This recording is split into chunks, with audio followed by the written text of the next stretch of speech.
Ok, pessoal, continuamos com a última criança, eu, Pedrinho, tá tudo errado, não é assim que se faz, não é assim que se faz. Faria agora um hot dog especial pra quem? Pra quê?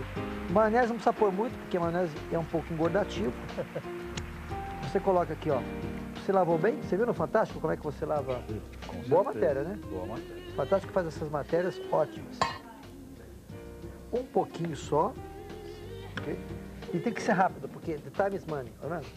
Não pode ser faz sujeira. O importante é você fazer um negócio bem feito. Tudo bem, tá caindo um pouquinho aqui, mas também eu não sou profissional para isso, ok? Sem salsicha. Ok? Isso, né? Esse é diet, tá certo? né? Olha aí, tá certo. Pra que salsicha? Pra que salsicha? Salsicha é uma observação.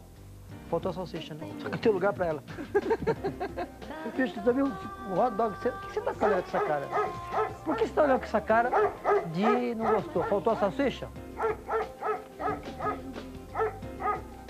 3, 2, 1.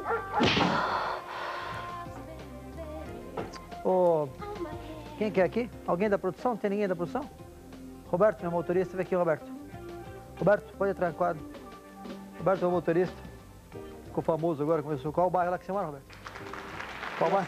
Vila Sônia. Roberto, peraí que faltou a salsicha. Peraí, deixa eu ver aqui, pegar a salsicha aqui. Dá licença.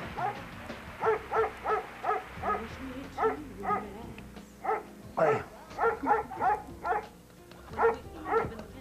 Ó, beleza? Ó, salsicha dupla. Mostra aqui. Ó a situação. Ó a situação, tá vendo?